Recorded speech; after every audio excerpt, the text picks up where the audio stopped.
Let's talk about Minor Setback. Okay. Another short film. We're glad to have you back this year for the film festival. Thank you so much. So glad to be back. And as you were telling me earlier, this is very different from your film from last year. Yes, and in this one, I'm just a producer. So Minor Setback, I was a producer on. The interesting thing is the filmmaker, Augustine Frizzell, she was a producer on my short film, The Treading Water, from last year. And she also acted in it. She played the sister. So I had been an executive producer on a short that she had made previously. It was called I Was a Teenage Girl. Right. And it premiered at South by Southwest 2 years ago and then played at Dallas. So we both kind of work on it. We're both actress filmmakers. Sure. And so we both kind of work on each other's projects, help support each other. Well, you had the same thing last year where your little niche community, Yes. you kind of swap roles on Yes. each other's films. Yes, exactly. Yeah. Which I think is so great. Well, that's what a film community is. Yes, definitely. You know? Definitely. Tell us a little bit about Minor Setback. Okay, so Minor Setback is basically based on Augustine's youth, like her own kind of experiences. She has an idea for a feature film that we're actually working on. We hope to shoot in the summer. And so this is kind of like a slice of it, like a day of it. Right. It's about two high school teenage girls who, I guess you'd say, have kind of an uncharacteristic life. Right. In the fact that they are living on their own.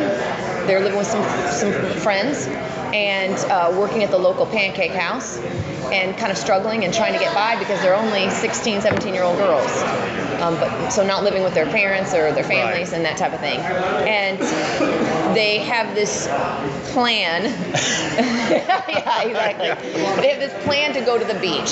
So they come up with this whole way of getting out of work, and they are totally dreaming of just going to the beach, like that fantasy of not having to deal with real life. And of course, it doesn't go as planned. Sure. as the title, Minor Setback. But it's a comedic film. It's short, just about 10 minutes long. And what I found so unique about it, and what I loved, was that it's taking a subject matter that could be darker or heavier, and it's looking at it from a comedic standpoint. Right. And so she was like saying how there's so many films that feature male protagonists that are teenage and all of their hijinks and shenanigans and so forth that are comedic. Right. There's nothing with females.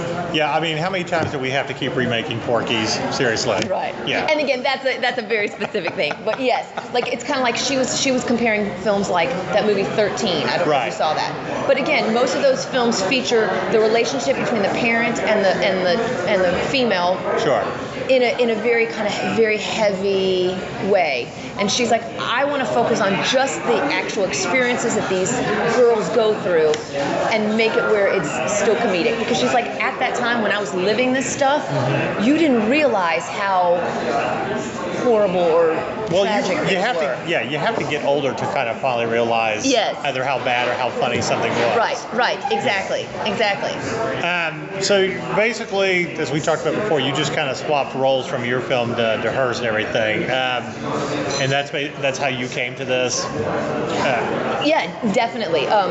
We had talked about, again, starting with her kind of short film, and then after her short film, I was working on my husband and I also do independent feature films. We've started in horror films, and then we were doing family films. So I do the talking dog movies, and so the film that I did that was a horse movie, I'd written a part for her in, so she acted in that. And then we had talked about like, hey, I've got a short film idea, I've got one too, and let's work together. So after mine, then we worked on hers, and then I'm working on another short film that she's talking to me about, and we hope to do her feature. What is considered the biggest setback for the two characters? Is it really just their relationship, or is it just trying to get to where they're going? In this particular short, it's where they're trying to go. It's literally just taking, like, again, the circumstances that are beyond their control, that are unfortunate, but at the same time, if you really look back, they're not making the best choices, So they really are, it's young people are always like, it's not my fault. It's like, yeah, but if you look back, you probably could have made different decisions. Right. That type of thing. Is that kind of what you're just trying to tell, like, young people that, take a step back, hold yourself accountable, or?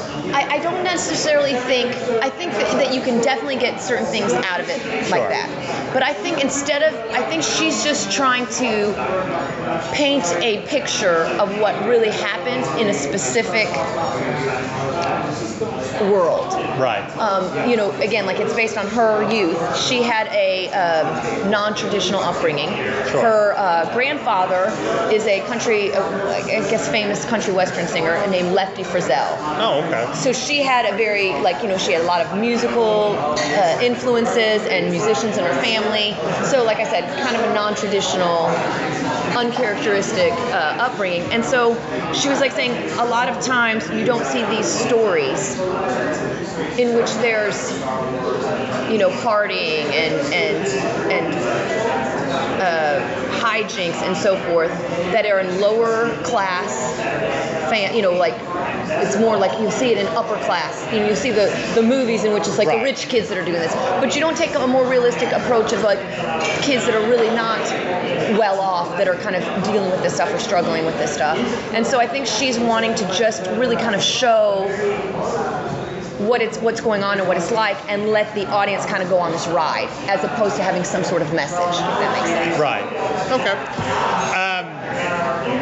But this is just purely just comedy and all that, and the whole purpose is for people just to be able to laugh at the situation and hopefully relate to it. Yeah, exactly. And it's funny because after premiering at South by Southwest, someone had referred to it as a romp.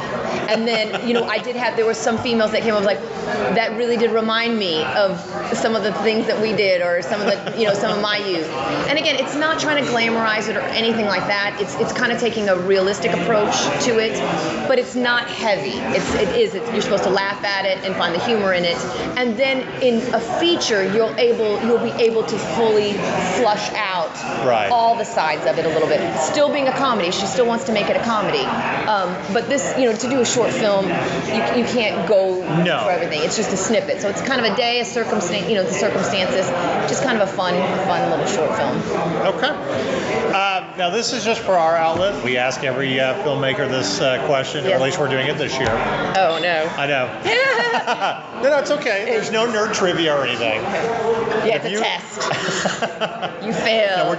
No, we are testing your fandom, just a little bit. Oh no. If you could write, direct, star, or produce, would you want to do Star Trek or Star Wars?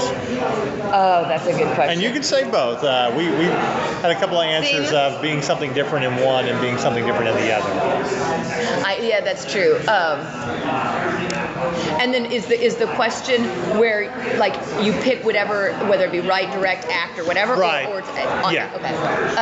What would you do in either one if you could? Or I'm not a big sci-fi person, so I don't think I have that I wouldn't be the best fit in terms of being like the director or writer-director and something like that. Right. I think with those types of things, you really have to have a unique vision and a clear-cut idea about stuff, and that would be something that I would love to collaborate with people and be a part of the project. But as far as being a leader on something like that, so then I would say I would love to act in a project like that.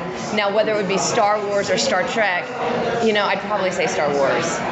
And I guess maybe just because with my youth, being young when I was a kid, Star Wars was just so cool that would be like a fun kind of fantasy thing to be able to be a part of that. And it's cool wielding a lightsaber. Yeah, no, exactly. And again, now as time goes on, you see the roles changing and evolving, and so everyone talked about how cool it was in the most recent Star Wars. That young female, strong protagonist. That's really cool, and all the diversity. So it'd be cool to be part of something like that was something that was part of your childhood that you've got such a positive memory of, and in a new way, and kind of being part of it. All right, cool. Well, good luck with Thank you this so much. short film. I appreciate it.